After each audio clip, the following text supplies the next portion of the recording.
Amigos, muy buenas tardes. Javier Monroy les da la bienvenida a una nueva edición de Opinión 2020. Analizando aquí los resultados, continuamos analizando aquí los resultados de la jornada electoral del domingo 26. Ya un cambio importante, no se ha consolidado todavía, pero parece ser la tendencia, es que lo que originalmente era un conjunto de 10 agrupaciones políticas con representantes, con bancadas en el Congreso, ahora parece que la que presentó, porque Juntos por el Perú, la bancada de Juntos por el Perú estaría por quedarse sin representantes, sin bancada. Resulta que, avanzado el conteo por OMPE, no estarían llegando a la valla electoral. Están por ahora en el 4.75%. Y si esto es así, esto va a generar una recomposición de lo que iba a ser o fueron las primeras tendencias, las primeras lecturas y los primeros vaticinios y pronósticos respecto a la reestructuración del Congreso que se instalará próximamente en marzo. Entonces, si es que finalmente, al final del conteo, cerradas todo el procedimiento, ¿no es cierto?, del cálculo de la cifra repartidora, de lo que significa el ingreso de cada una de las bancadas que hayan pasado la valla electoral para colocar representantes en este nuevo Congreso. Si ese procedimiento se termina con esta tendencia, entonces Juntos por el Perú se quedaría sin representación. Entonces, este número de congresistas que se le estaba atribuyendo, ¿no?, probablemente alrededor de 8 o 10, va a tener que ser redistribuido entre las otras listas conforme vayan bajando desde el número 1. Entonces, vamos a ver qué cosa es lo que pasa finalmente luego del recuento de votos, pero desde ya sería anecdótico, vamos a decir así, porque ellos ya celebraban, ¿no es cierto?, el haber accedido a una de las posiciones como bancada dentro del Congreso, esta agrupación que presentaba representantes de varios conglomerados que al final confluyeron en esta agrupación que se presentó el domingo 26 bajo la inspiración, ¿no es cierto?, de Yehude Simón, el exministro, ex presidente del Consejo de Ministros en la época de Alan García. Veremos amigos.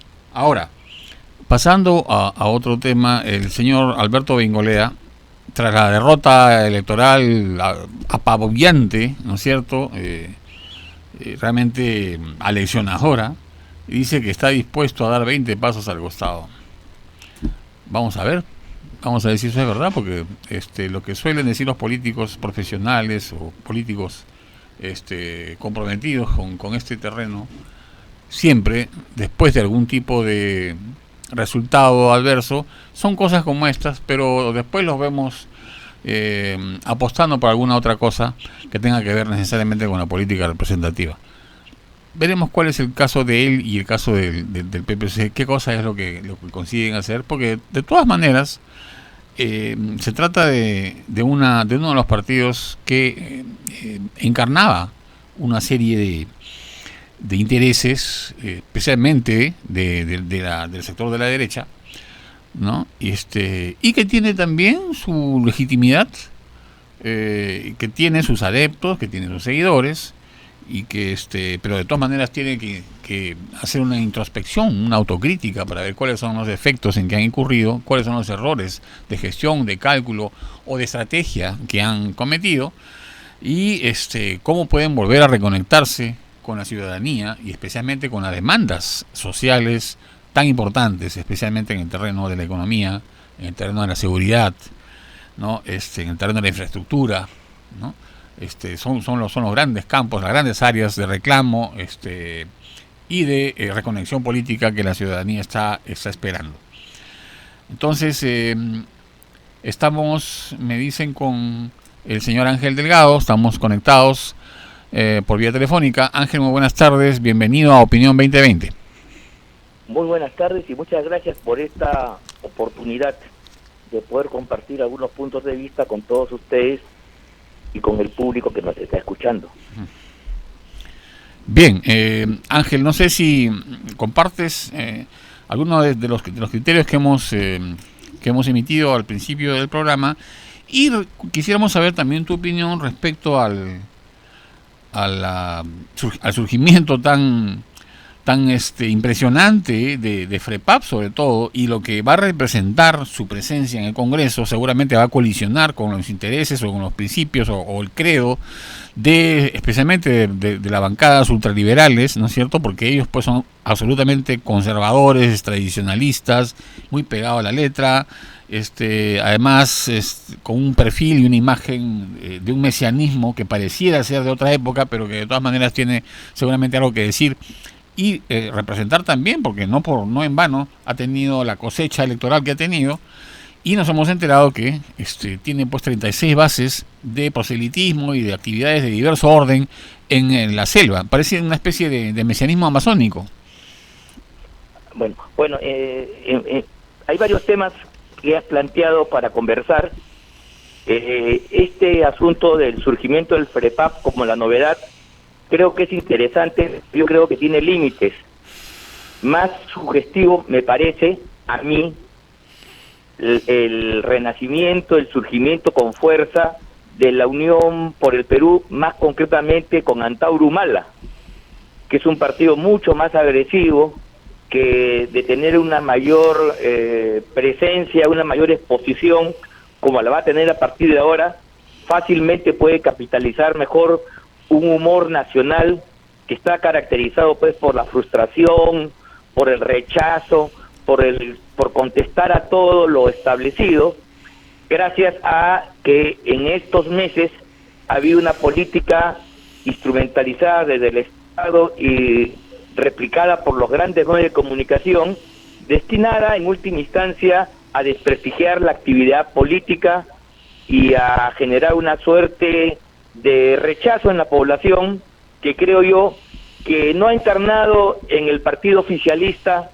que era sin duda el Partido Morado, sino en estos grupos marginales, de los cuales, a mi juicio, el más significativo, y aquí podemos discutir y conversar, es el humalismo antes que el FREPAP, que creo que tiene una explicación que más consistente, vinculada a un sistema clerical, religioso, a un espíritu de comunidad que desde años atrás vienen colonizando la selva, haciendo una actividad agrícola y dándole a un conjunto de gente que se mantiene invisible del panorama político un conjunto de oportunidades, y que ahora ha emergido como una fuerza política importante.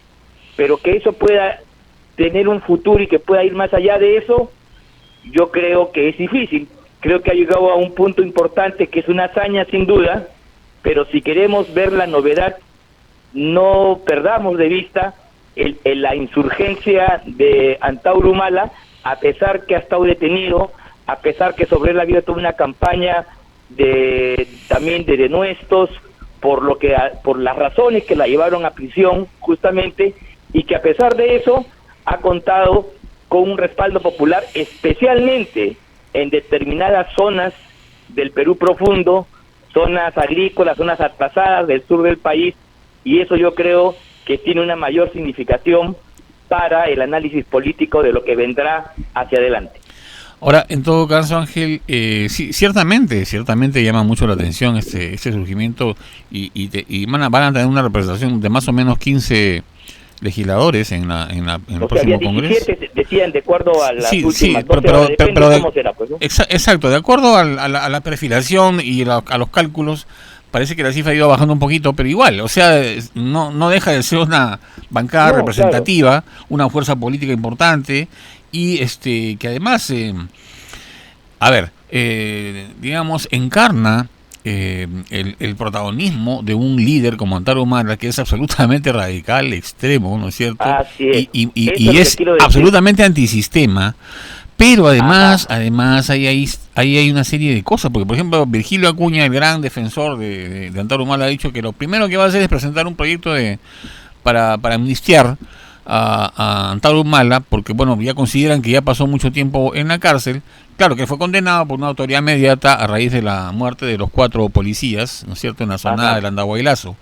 Pero además el señor Humala, Antauro Humala, representa, para quienes vivimos en el tema de la comunicación, cierta amenaza, cierto riesgo, porque él tiene pues un proyecto dictatorial, estatista, contra la libertad de expresión, que también preocupa, ¿no? No sé cómo lo ves. No, yo creo que ese es el tema, yo creo que ese es el asunto que hay que discutir. Mira tú, yo he sostenido siempre que luego de haber bombardeado el escenario político oficial de la forma como lo ha hecho el señor Vizcarra, para ganar aplausos políticos que lamentablemente no ha podido ganarlos a través de una gestión de estadista y buen gobierno, los ha hecho en una confrontación que ha tenido mucho de artificial, pero tremendamente eficaz para poder derrotar a los adversarios en el Congreso, a punto que los ha logrado desaparecer, y eso hay que decirlo con todas sus letras. Ese es un triunfo particular de Vizcarra. Sin embargo, el resultado no es el ascenso de un movimiento vizcarrista o vinculado a él. Y ahí están los límites del Partido Morado, que más allá de las sonrisas de sus líderes, creo que deberán explicar cómo es posible que el 80% que tuvo Vizcarra al momento de cerrar el Congreso no repercute en un claro perfilamiento de quienes se sienten herederos de esa jornada. Yo quisiera recordar nomás que en el año luego del golpe de Estado fujimorista en 92, en las elecciones subsiguientes para el llamado Congreso Democrático, la primera fuerza política indiscutible que copó todo el Congreso de entonces fue el fujimorismo.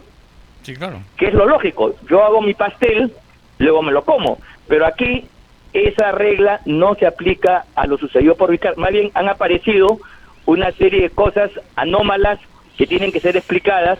Una de ellas el FREPAP, otra de ellas es el surgimiento el resurgimiento de Humala, el renacimiento de la izquierda. Aquí tenemos que contar que el humalismo va a jalar indudablemente al Frente Amplio, y salvo que la noticia tuya se confirme de que no entra el grupo de Verónica Mendoza y de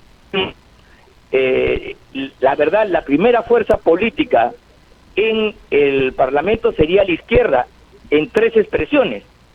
En el Congreso anterior disuelto, ellos tenían 20 representantes, y de acuerdo a las cifras que pueden ser corregidas, tendrían ahora 34, o poco más, un poco menos. Entonces, quienes hemos hablado que el Perú iba a una polarización entre extremos, hacia un radicalismo que nos podía llevar al chavismo o a una variante peruana del chavismo, creo que los resultados vienen a demostrar que ese peligro no es una utopía, no es una locura, sino una posibilidad real. Imagínate tú nomás que si la izquierda, como proyectaron, los 3 partidos hubieran ido unidos, incluyendo el señor Cerrón, a esta hora ellos hubieran sido claramente la primera fuerza política y no Acción Popular, que con la justa alcanza un poco más del 10% del electorado. Ahora también, hablando de eso, se podría aventurar uno a imaginar otro tipo de alianza, ¿no es cierto?, en esta nueva recomposición en el Congreso, entre fuerzas que tienen pues líneas programáticas coincidentes, incluso un núcleo duro que es compartido, por ejemplo, por los propios integrantes de FREPAP con gente de Fuerza Popular. Entonces eventualmente podrían coincidir. Ya Marta Chávez lo dijo por ahí, y no ha sido la única. Ahora esto no. Sí, no sé cuál es tu opinión sobre esto. No va a dar alianzas duraderas, pero sí va a haber coincidencia. Por ejemplo, va a haber un tema en el cual yo creo que va a haber una enorme coincidencia, que va a ser la necesidad de reformar, cambiar la Constitución, ir a una asamblea constituyente. Ahí hay ya partidos, el humanismo, el neohumanismo, el antaurismo, ha dicho que van a plantear una asamblea constituyente, y esa tesis la tiene el señor Arana y la tenía la señora Mendoza y otras fuerzas políticas del país, y eso pueden jalar algunos de los otros. Pero ese es el tema, digamos, de la política de la reestructuración del Estado. Además, tengo yo la impresión que otro tema que va a entrar con fuerza va a ser un conjunto de demandas socioeconómicas que estaban postergadas en la agenda política del país, porque todas las fuerzas del Parlamento anterior coincidían en que el régimen económico del Perú a la chilena era perfecto y no había nada que cambiar, casi nada, salvo algunos pequeños ajustes.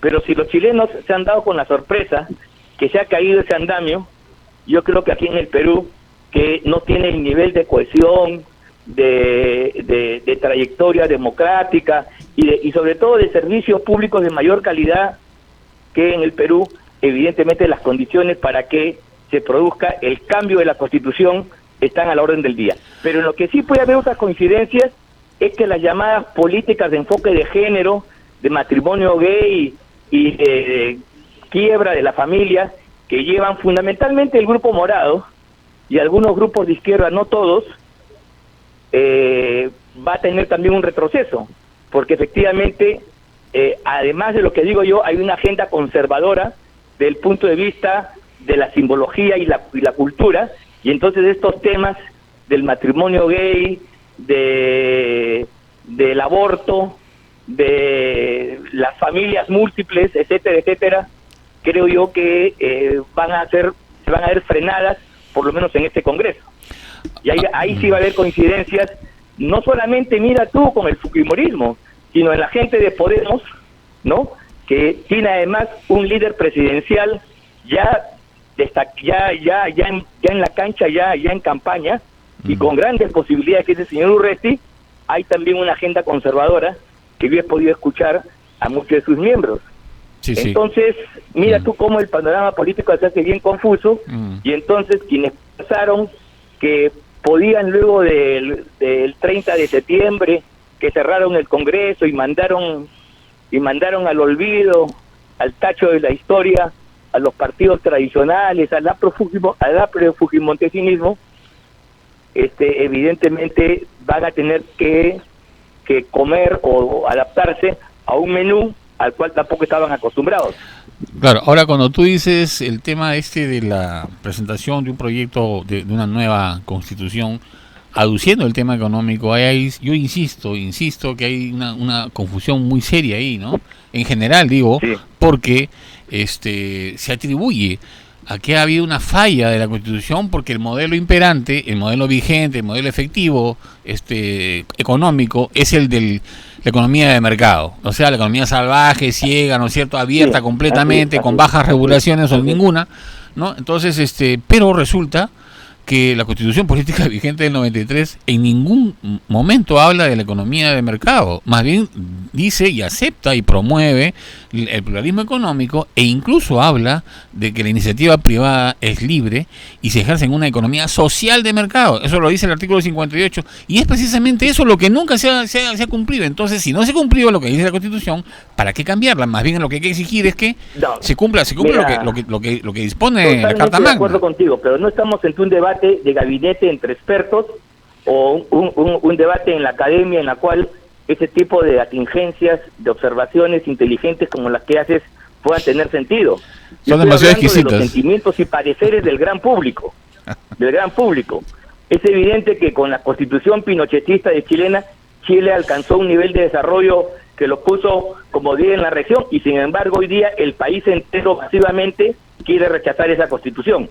Entonces, aquí donde las cosas no son tan claras, el sentimiento que la culpa de todo lo que pase, aunque no sea verdad en los hechos, pero el sentimiento, el monstruo a combatir va a ser la Constitución del fujimorismo, etcétera, etcétera, etcétera. Y ahí yo creo que la racionalidad no tiene espacio, sino es pura emoción, puro sentimiento, puro hígado, que es lo que yo creo que va a ganar, y eso es lo que yo creo que va ganando y eso es lo que va a polarizar el país en los próximos meses o próximos años. Muy bien, ¿y qué otra?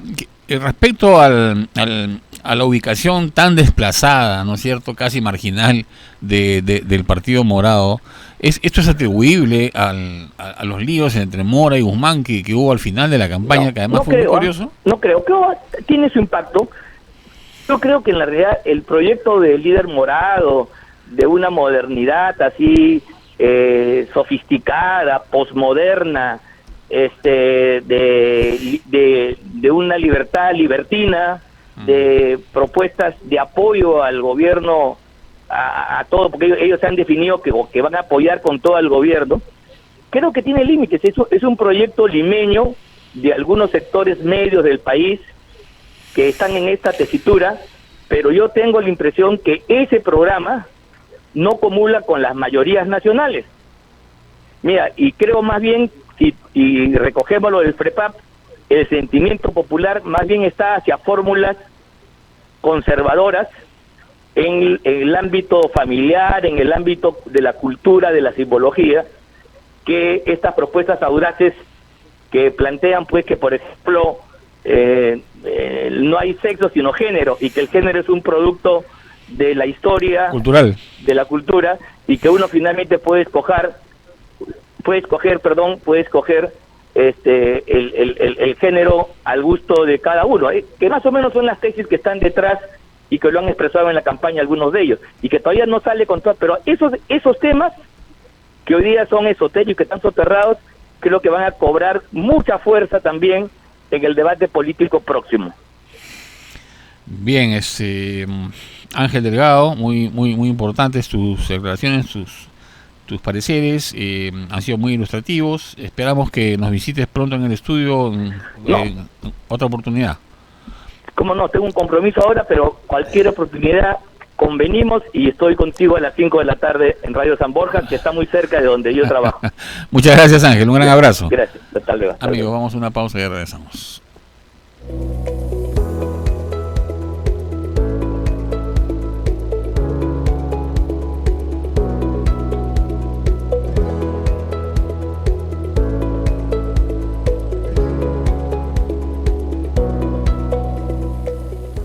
Estás viendo RCI, Radio Canal Identidad.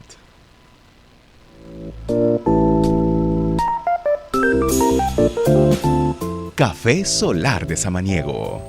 Disfrútalo sin azúcar.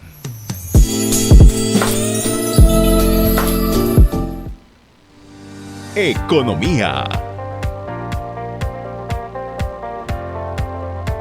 Política. Actualidad. Entrevistas. Y reportajes. Somos RCI, Radio Canal Identidad, la plataforma informativa de Radio San Borja. Uno de los sentidos que tiene el Adviento justamente es que Jesús viene a habitar en nuestros corazones. Cuando Jesús muere, ¿no? Y como bien dice el credo, ¿no? Murió, bajó a los infiernos y el tercer día resucitó entre los muertos, ¿no? Sentía que quería ofrecerle a Dios y tomarme un tiempo de oración más determinado, ¿no? ¿Qué tal, amigos? Los esperamos todos los domingos a las 11 de la mañana por Radio Canal Identidad en Cura para Todos por RCI.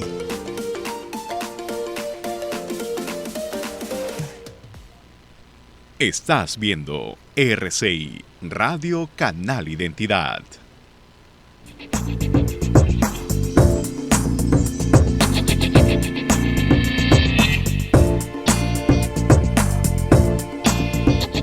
Somos RCI, la plataforma informativa de Radio San Borja. Ahora es más fácil comunicarse con nosotros. Envíanos tus consultas o denuncias. Somos RCI. 928-14-3514. Visítanos también en nuestras redes sociales. Somos RCI. RCI, Radio Canal Identidad. Estás viendo RCI, Radio Canal Identidad.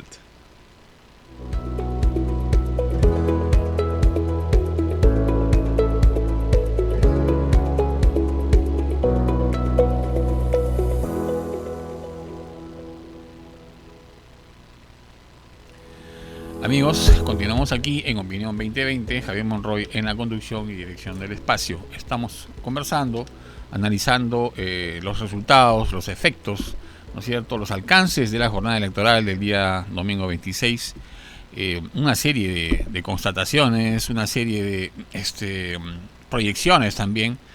Decíamos que Juntos por el Perú, esta agrupación promovida por Yehude Simón, estaría quedando fuera de la foto inicial, de la que se hablaba al final de la jornada del domingo, porque se hablaba de las 10 agrupaciones que entrarían con representación al Congreso, y esta era una de ellas. Sin embargo, ahora analizando los cálculos de la cifra repartidora, resulta pues que no están alcanzando la valla electoral, están apenas en 4.75, con lo cual esos 10 o 12 congresistas que estaban proyectados para que representaran a esta agrupación tendrían que ser redistribuidos conforme al orden en que va la tabla de posiciones, vamos a decir así. Entonces vamos a esperar cuáles son los efectos de este conteo de la OMPE y cuál será la realidad al final de la jornada. Hemos visto también cómo el presidente Vizcarra, ¿no es cierto?, ha dicho que respalda la conformación actual de este nuevo Congreso, vistos los resultados del domingo, y que eso es la representación y la voluntad manifiesta del pueblo. Pues, claro, es una declaración bastante maximalista, muy genérica, ¿no es cierto?, un poco difusa, pero que no queda otra, pues es una declaración muy formal que cabe a un jefe de Estado después de una jornada como la del domingo, ¿no? Estamos con Miguel Antesana para conversar justamente de estos y otros temas que tienen que ver con la jornada del día domingo 26. Miguel, bienvenido a Opinión 2020. Javier, buenas tardes, muchas gracias por la invitación. Bien, no sé cuál es tu impresión en general respecto a estos resultados. ¿Muchas sorpresas o de repente más bien este voto antisistema no te sorprende para nada? Yo creo que estamos empezando a ver las sorpresas. La primera gran sorpresa del domingo y hasta el día de ayer fue el alto porcentaje y el número de congresistas que pudiera tener la agrupación FREPAP, que si recordamos los días anteriores, medio en broma, medio en serio, comenzó a viralizarse a través de WhatsApp la opción del pescadito, y en el caso de Lima, por supuesto, fue un apoyo bastante grande. Sin embargo, también hay que ver cómo entonces a partir de hoy ya comienzan a aparecer nuevas sorpresas. El tema de Unión por el Perú, una cantidad también importante de representantes. Y seguramente las siguientes sorpresas van a venir por el lado de quiénes son los congresistas que van a integrar a este nuevo Congreso. Y ahí nos estamos dando cuenta que hay ciertos personajes que tienen antecedentes penales, judiciales, denuncias, demandas, y también que tienen un perfil profesional, e inclusive no tienen perfil profesional. Y yo creo que eso también va a darnos esa cachetada de la realidad. Y yo creo que eso es consecuencia de algo que hemos venido sosteniendo repetidamente, inclusive alguna vez en tu programa lo hemos conversado. La falta de información y la poca cultura de informarnos al momento de votar. Y eso también tiene que ver es dentro del marco de la poca cultura política que tenemos como sociedad. Entonces yo creo que también hay que ver el lado positivo. Lo que nos esté pasando con este Congreso, que es de corta duración, ojalá nos sirva como experiencia para que el próximo año, cuando vayamos a una nueva elección, nos informemos mejor, elijamos mejor, y que también presionemos para que los partidos políticos hagan este primer filtro, que en esta oportunidad no lo han hecho. Claro. Y para que no suceda lo mismo, ¿no? Ahora, bueno, sí es cierto pues que a veces nos quejamos, sobre todo los que somos muy intelectuales o pretendemos serlo, ¿no es cierto?, de la falta de formación política y sobre todo de la falta de institucionalidad, digamos, de una cultura institucional en el ciudadano peruano y sobre todo en el electorado, ¿no? Y que a veces los resultados pues parecen ser el reflejo y el espejo de esto. Pero también se me ocurre pensar que encontrar una representación como la del FREPAP, que va a tener por lo menos 18 representantes más o menos en el Congreso, nos genera una serie de dudas, de sospechas, temores, ¿no?, riesgos, peligros, amenazas, de repente también porque no se les conoce mucho en la práctica, o sobre todo en la gestión política urbana, porque ellos son muy marginales, son muy regionales, ¿no?, son muy de frontera. Entonces, Aristóteles, recuerdo, en su cuarto libro de física, decía que la naturaleza aborrece el vacío. Entonces, muchas veces ante la falta de conocimiento de algo, uno lo llena, sobre todo, con muros que levanta para protegerse. ¿No será que estamos en realidad demonizando demasiado a esta gente de FREPAP, cuando en realidad de repente es una opción legítima de un buen segmento de la población? No, yo creo que siempre va a estar el beneficio de la duda presente, más aún cuando es una agrupación política que no ha estado presente en el Congreso desde hace 20 años. Uh-huh. Si bien es cierto que el FREPAP es el brazo político de un movimiento religioso, uh-huh, no al revés, no es un grupo político que tiene una religión, que es una gran diferencia. Muy importante lo que dices. Sí, entonces, ¿qué pasa? Siempre está el beneficio de la duda, porque después de 20 años, y en 20 años por supuesto las personas, las ideologías, todo evoluciona, y ahora hemos tenido una evolución que se hace exponencial desde hace 20 años, yo creo que eso obliga a que el FREPAP también sintonice con lo que necesita el país en este momento. Eso en primer lugar. En segundo lugar, cualquier congresista, cualquier bancada que llega al Congreso no llega sola, llega con un grupo de asesores que lo rodean, y ahí también viene mucho la madurez tanto profesional, personal y política de que esta bancada se reúna de gente capacitada, de asesores que puedan precisamente canalizar ese trabajo a algo tangible, a algo que aporte a la sociedad. Por supuesto, si comienzan con un discurso estrictamente religioso, van a comenzar a generar ruido y todo el mundo lo va a atacar y todo el mundo va a ir contra ellos. Yo comparto contigo la opinión en que no podemos tampoco demonizarlos porque no conocemos qué van a hacer, no podemos adelantarnos a saber qué cosa va a hacer. Ciertamente que los mensajes que están soltando a cuentagotas algunos de sus representantes, a algunos los asusta. Sin embargo, hay que esperar cómo se desempeñan. De repente hacen un buen papel, y de repente también los que creemos que van a cumplir un buen papel hacen todo lo contrario. Entonces esto no está nada escrito. Hay que primero terminar de conocer cuál es el conteo final, 100% de los votos. Segundo, cómo se va a aplicar la cifra repartidora y quiénes van a ser los partidos y los representantes en el Congreso. Y después tenemos que ver entonces en los primeros actos de este Congreso para saber cómo se va a ir consolidando y cómo van a ir actuando. Necesariamente tienen que ir a consensos. Este Congreso no va a ser un Congreso de vitrina en el que los partidos políticos o los congresistas se van a lucir. No hay tiempo para eso. Va a ser un Congreso que va a tener la presión de ejecutar las tareas que tiene pendiente.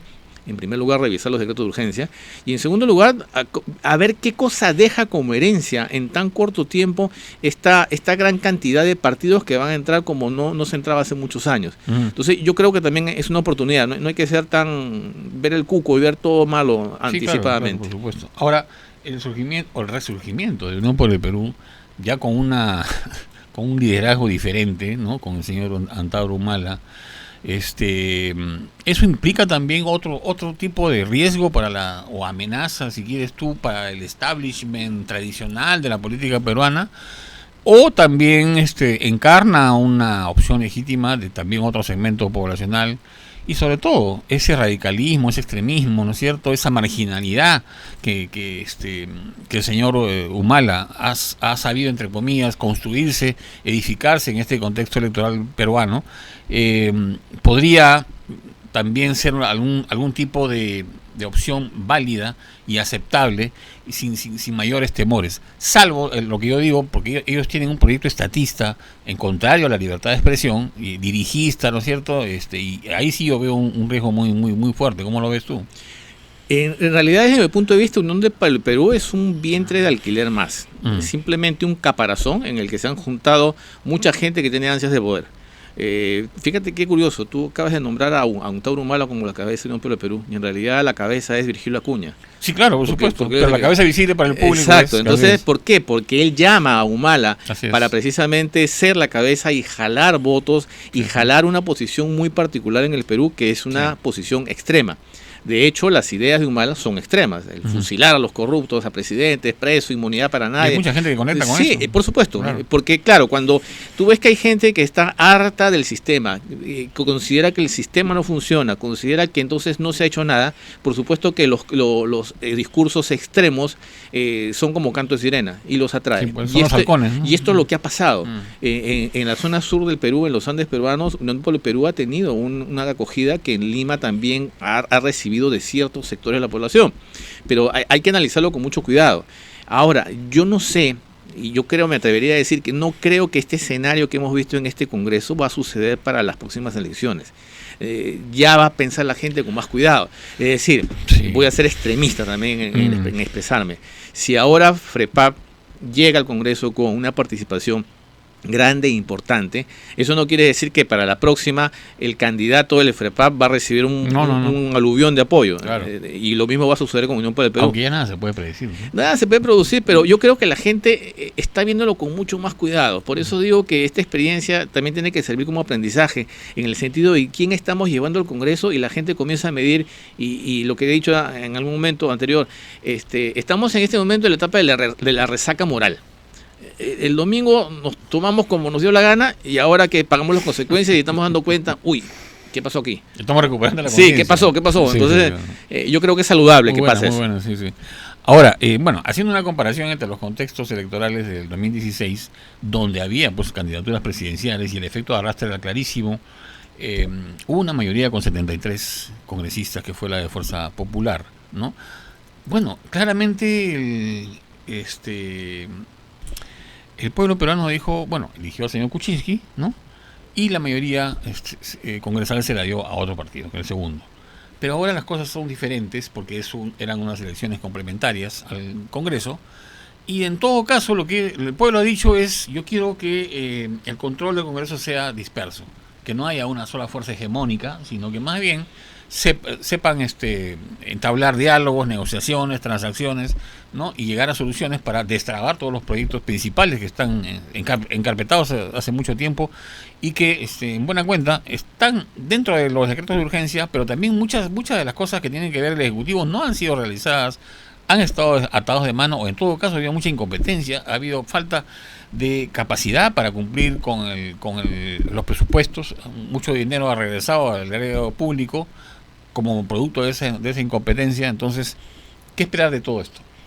Mira, otra consecuencia de este proceso, yo creo, es que se pueden hacer las elecciones de los Congreso y presidenciales por separado. Fíjate que esto, sin querer, ha sido una prueba muy interesante. Es interesante eso, sí. Y otra más, que el voto preferencial que ha sido satanizado no es tan malo como parece. Porque a la hora que estamos viendo que, por ejemplo, de repente alguien dirá: oye, pero el más alta votación hasta ahora, hasta este momento, es Urresti. ¿Cómo es posible? Bueno, está bien. Pero también están entrando otros por voto preferencial de las colas de otras listas, que no hubiese sido posible si no existiese el voto preferencial. Bengolea ha sacado 100.000 votos y está fuera. Pero no entra por la valla. Claro. Entonces fíjate que el voto preferencial sí sigue siendo válido. A mí me parece que es un gran error eliminarlo. Yo siempre lo he dicho. Yo creo que es una opción, es parte del derecho ciudadano de yo elegir específicamente a quién llevo al Congreso. Pero los que hemos criticado esto, el tema del voto preferencial, decimos que, a ver, si el pueblo peruano todavía tiene dificultades para identificar una opción política entre las organizaciones que están presentes o que compiten en una contienda, además lo obligamos a que dentro de esa propia organización que ya escogió tenga que escoger una opción individual. Entonces parece un contrasentido de la democracia. Pero yo creo que no, porque fíjate, ¿qué pasa? El gran argumento para eliminar el voto preferencial es porque en teoría había un canibalismo, que cada quien entonces iba a hacer una lucha interna, y el que tiene más plata iba a poder candidatearse. Y eso no ha sucedido ahora. Es cierto. Entonces es falso, ese argumento es falso, se cayó completamente. Entonces aquí quizás la persona que da el mensaje que impacte mejor a la población, que transmita, que genere empatía en la población, es la que está ganando el voto preferencial. Entonces yo creo que es un gran error haberlo eliminado. Ojalá que este Congreso atine a revisar algo del sistema electoral hasta el 10 de abril. Y digo hasta el 10 de abril porque no puede hasta más, porque las normas tienen que modificarse hasta un año antes. Sí, claro, entonces tiene apenas muy cortito, si ingresa el 10 de marzo, tienes un mes para hacer eso.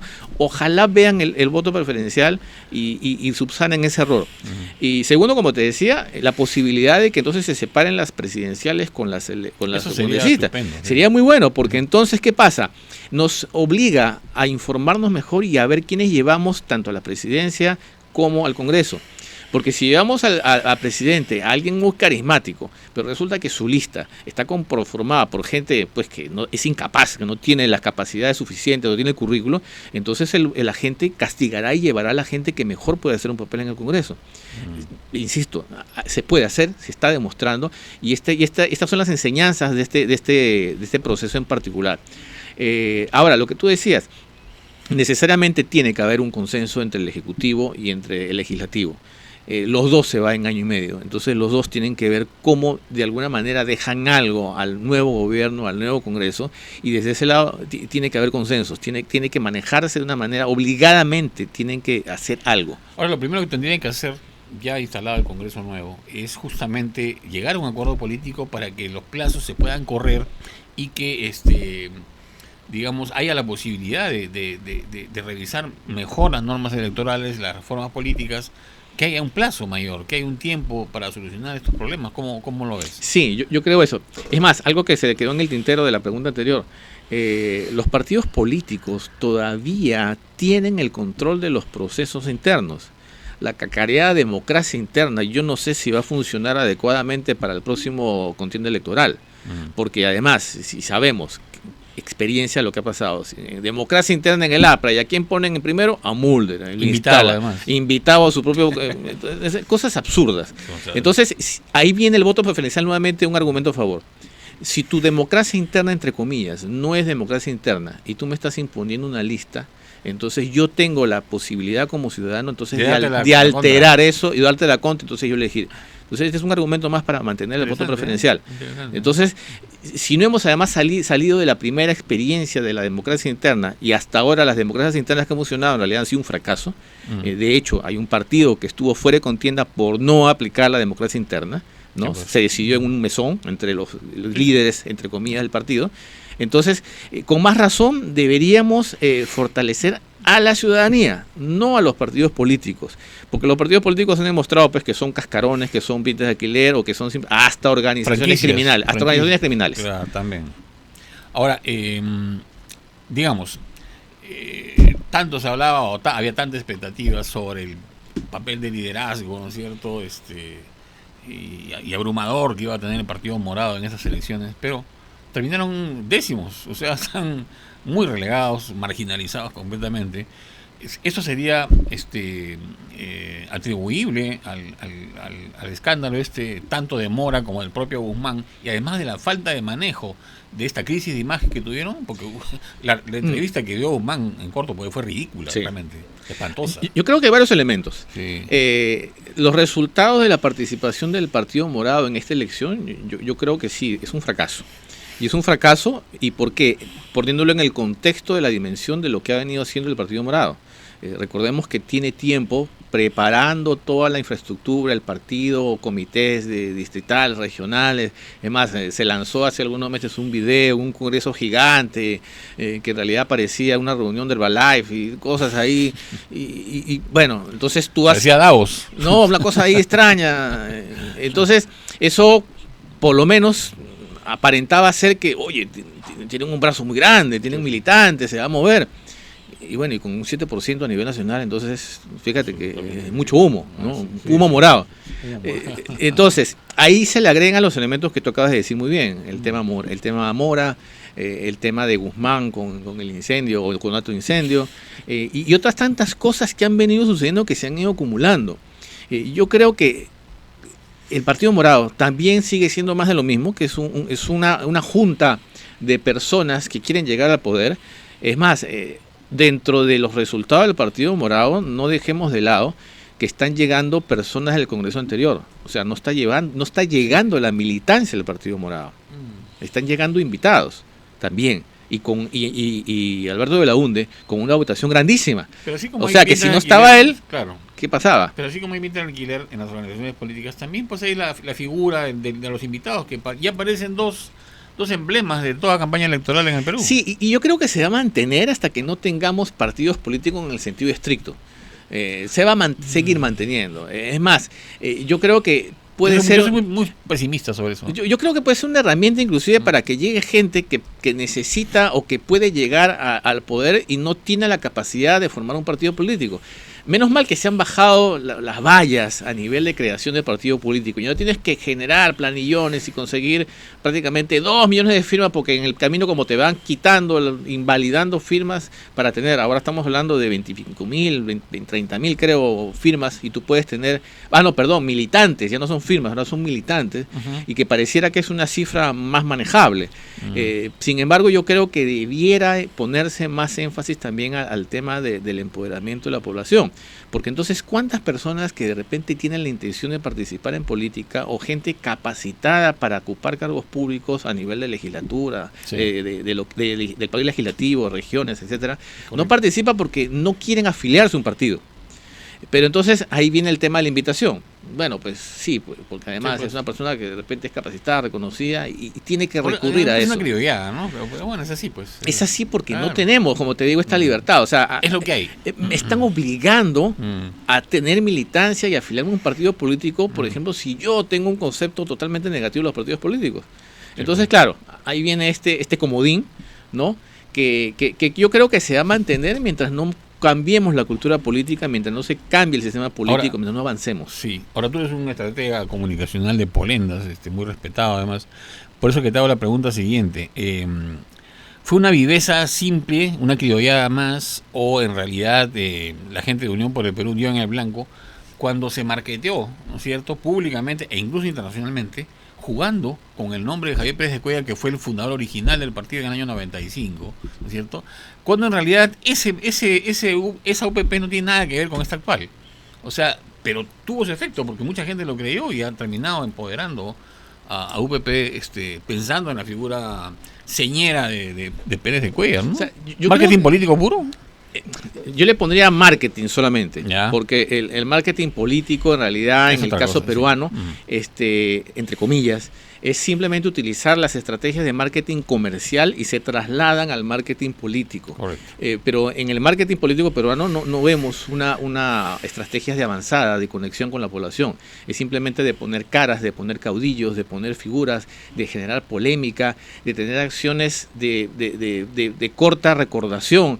Por ejemplo, hay un candidato que estuvo haciendo de Joker, en realidad hizo de payaso en una escalera brincando y cosas, entonces eso no comunica nada, lo que da vergüenza inclusive. Entonces, aquí no hay un marketing político en el sentido estricto. Ahora, lo que tú dices, bueno, sí, siempre se utiliza de repente los mismos vientres de alquiler, se suben a un carrito de que puedan promocionar, que puedan empujar más ese vientre de alquiler. Y en ese caso, Pérez de Cuéllar, por supuesto, es un hombre, es una persona reconocida, mundialmente, por supuesto que jala. Pero fíjate ese giro radical, ¿no? De Pérez de Cuéllar a Antauro Humala. Imagínate, o sea, entonces, el día y la noche, ¿no? Ahí te das cuenta entonces nuevamente de lo que estamos conversando, que en realidad no son partidos políticos, sino que son vientre de alquiler o simplemente son organizaciones de gente que se reúne para obtener el poder. Ahora, ¿tú ves que hay algún tipo de especie de revolución del campo a la ciudad? O sea, decir, para hablar de términos, extrapolando los términos que se usaban en materialismo dialéctico, respecto sobre todo a la presencia de FREPAP en esa contienda electoral, que básicamente vienen de la selva, ¿no es cierto? Y también la gente de Antauro, que le robó muchos votos a la izquierda viniendo del sur. Entonces ahí tienes una confluencia interesante entre Amazonía y sur del Perú, que van apabullando a la gente, sobre todo urbana, de Lima, ¿no? Entonces, sí, ahí yo creo que hay dos situaciones distintas. En primer lugar, también el golpe duro que ha recibido la izquierda, porque hasta ahora parece que Juntos por el Perú no pasa la valla y no tendría representación. Y esto, por supuesto, es una llamada de atención para que la izquierda no siga yendo de manera desunida a las elecciones. Le ha causado un grave daño este tema de divisiones que tiene la izquierda. Y es por eso que la izquierda en el Perú no avanza. Pero toda la vida ha sido así, ¿no? Toda la vida ha sido así, por eso te digo, es que se repite. No terminan de entender. ¿Cómo quieren gobernar ese país?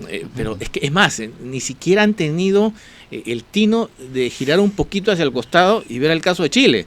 En el caso de Chile, muchos años ha estado la izquierda en el poder porque precisamente dejaron los personalismos y el temas ideológicos, sino que vamos a llevar una posición consolidada.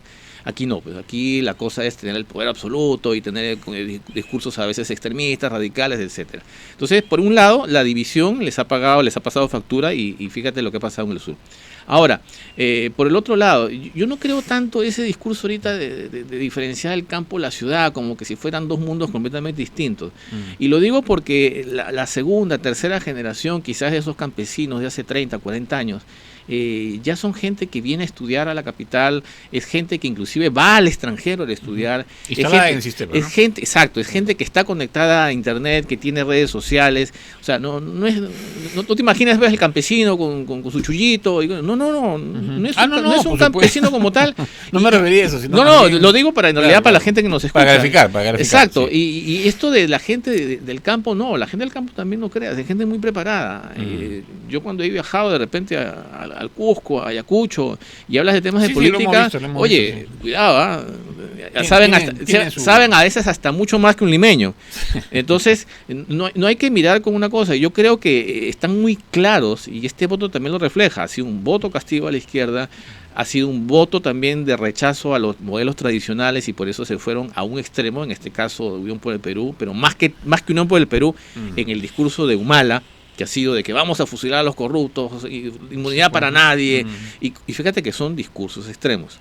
Sin embargo... Pero déjame hacerte un paréntesis ahí, pero también era extremo lo que dijo Mulder, porque ese fue su caballito de batalla, de que quería vacar a Vizcarra, ¿no? Y eso en ningún caso estaba en el radar del pueblo peruano, porque eso ya están hartos de eso. Claro, lo que pasa que también el caso de Mulder en particular, yo creo que es un tema de ubicación, ¿no? En el tiempo y en el espacio. O sea, él cree que ser política es ser el matón de barrio, el ser el gallito de pelea en el Congreso, y es lo único que ha hecho en todos estos periodos. O sea, ¿cuál ha sido su producción legislativa? O sea, paupérrima. Es más, y dentro de esa producción paupérrima, agrégale proyectos de ley anticonstitucionales. Entonces, sí, claro, ¿de qué tipo de congresista estamos hablando? De que el señor Mulder tiene una gran oratoria, que pica contigo y sale ahí para está bien, para algunos puede suceder eso, pero eso no es un congresista. Entonces, por supuesto que nadie se creyó el cuento ni se comió el cuento. Si precisamente Vizcarra acaba de disolverte y tú vas a querer enfrentarte a Vizcarra cuando tiene el 80% de aprobación en su medida, no él, sino en la medida que hizo, entonces es una desconexión de la realidad bastante grande, creo. Sí, pues ahora hablemos justamente del tema de los partidos. Ayer conversábamos con Lucho Benavente y con Lucho Núñez, ¿no? Pero Benavente decía, este resultado básicamente es el castigo, es una sanción demoledora a la derecha bruta, chorada, ratera, corrupta, ¿no es cierto? Y que con todos estos procesos judicializados, en su mayoría en los partidos que representaban esa vertiente.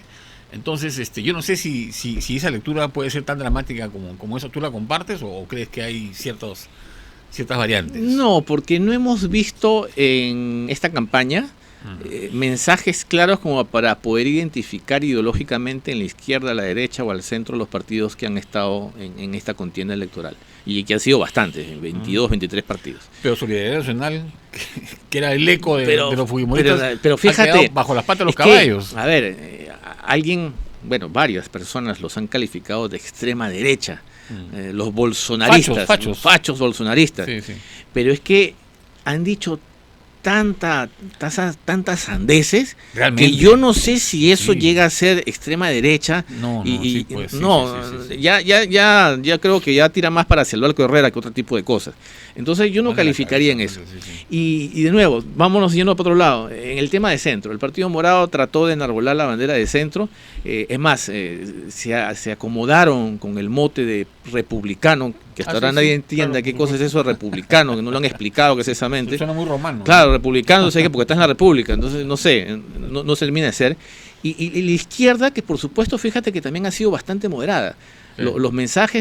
Pocos mensajes que se han escuchado del lado marcadamente de izquierda, declaradamente de izquierda, sin miedo, sin temores, que no está mal que lo hagan, no los he visto extremistas, ni los he visto así. Ahora, más allá, por eso te digo que de repente, y no sé si es a la derecha o a la izquierda, porque esa es otra también gran duda, está Humala. Porque por un lado hay quienes dicen que Unión por el Perú es izquierda, sin embargo, estos mensajes medio fascistoides se van para otro lado, se van para la derecha. Es cierto. Entonces, claro. no sé, ahí estamos en un pantano de ideologías políticas que todavía no podemos identificar. Y yo creo que la gente, volviendo a tu pregunta inicial, no es que le haya dado una patada así a la derecha, bruta y achorada, porque si nos ponemos a ver, varios de los partidos que están en el Congreso y que van a entrar al Congreso son derecha declaradamente. Acción Popular es derecha, Fuerza Popular es derecha, el Partido Morado, así quiera ponerse en el medio, es derecha. Pero ahora las etiquetas ya no son así, digamos, pétreas, ¿no? Son más bien cosas móviles que van jugando conforme soplan los vientos. Ya no hay esas ideologías, Sí. esas doctrinas estancas, ¿no? Es más, si salimos a la calle a preguntar a la gente, dime un elemento que caracteriza a la izquierda o a la derecha. Hay muchos O sea, puntos de coincidencia. sí, y la gran conciencia va a ser el silencio, porque no te va a decir que exactamente qué cosa es eso. Sí, claro. La gente, por ejemplo, está clarísima, independientemente de su ideología, está clarísima que el modelo económico no es que sea una maravilla, pero hay que mantenerlo, hay que perfeccionarlo, sí, pero no quiere irse, por ejemplo, al socialismo venezolano, que vea Claro. cómo está. Pero precisamente la derecha, digamos, esa derecha que era pro empresa completamente y con un estado mínimo liliputiense, ¿no? Y por otro lado, la izquierda, que era la que reivindicaba siempre los derechos de los trabajadores, ¿no? Y que se oponía al capital, ese tipo de oposición, ¿no es cierto? Eso ya no es válida en en este milenio 3. Tanto la gente de la derecha, incluso los principales apóstoles dogmáticos del capitalismo, han dicho que hay que revisar el modelo y hay que incorporar una serie de variables que permitan hacer una mejor distribución de la riqueza para que el modelo no implosione. Entonces, eso por un lado. Y también la gente de la derecha ha dicho que, por ejemplo, no se puede estar reivindicando cosas absurdas y ridículas como la estabilidad laboral, sino más bien la meritocracia, que es lo que vale en estos tiempos. Correcto. Y todo lo que tú acabas de decir, fíjate que alguien pudiera decir, no, pues es un discurso medio izquierdoso. No, este es un tema simplemente de madurez ideológica, de sintonizar con el siglo XXI y saber que hay cosas que tú no puedes defender a rajatabla porque han demostrado en cualquier parte del mundo que de repente no generan un desarrollo, no generan bienestar. O sea, en la medida que alguna política, un tinte ideológico, alguna medida beneficie a la población, no importa si es de izquierda o de derecha, en realidad es el tema del beneficio de la mayoría. Entonces, y eso creo que hay total coincidencia. Claro, en la medida que comencemos a tener un poquito más de cultura política, ojalá que avancemos algo, un poquito siquiera de aquí a abril del próximo año, que son las próximas elecciones, que es a la vuelta de la esquina, entonces la gente se va a centrar más en proyectos de país, en planes de gobierno y no necesariamente en el partido político o no necesariamente en una persona. O sea, yo creo que ya el Perú está harto también de los caudillos. Los caudillos nos han llevado generalmente a la ruina. Aquí lo que tenemos que tener es un proyecto de país en el que todos comulguemos.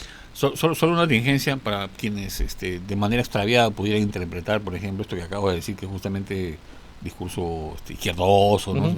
Más bien, oye, habría que recordarles que a fines del siglo XIX, el Papa León XIII, en el Encíclica Rerum Novarum, hablaba ya de evitar los excesos del capitalismo y que más bien había que hacer un modelo que sea más pragmático, ¿no es cierto?, más con sentido humanitario y cristiano. Entonces, acá no hay izquierdismos tontos ni... Eso me suena más bien al terruqueo que no le ligó a la gente de Solidaridad Nacional, es que está ahí, es parte de. Hay que saber fíjate responder, ¿no? qué bueno que lo acabas de decir, ¿no? El terruqueo, el izquierdismo, el derechismo, no sé, todo ese tipo de cosas. Y llamar a la gente de izquierda sucia porque te pasas un jabón. Entonces, sí, o sea, esto es parte nuevamente de la inmadurez política que tenemos. Y yo creo que también ahí viene la tarea precisamente de que la gente joven se ilustre más, comience a investigar. Y se está dando, en las redes sociales hay comentarios cada vez más maduros de la gente de toda edad, y eso creo que es positivo. Bien. Miguel Antezana, brillante sus opiniones, como siempre, muy fructífera esta conversación, ¿no? Con mucho nivel, me parece, justamente los beneficiados con esto, ese público, en este alto tráfico digital que tenemos en esta señal, en la doble señal por la que salimos en Opinión 2020, de lunes a viernes de 5 a 6. Muchas gracias, Miguel. A ti, Javier. Y estaremos en otro momento conversando con ustedes. Bueno, volvemos el día de mañana. Javier Monroy me da las gracias por la atención. Muy buenas tardes.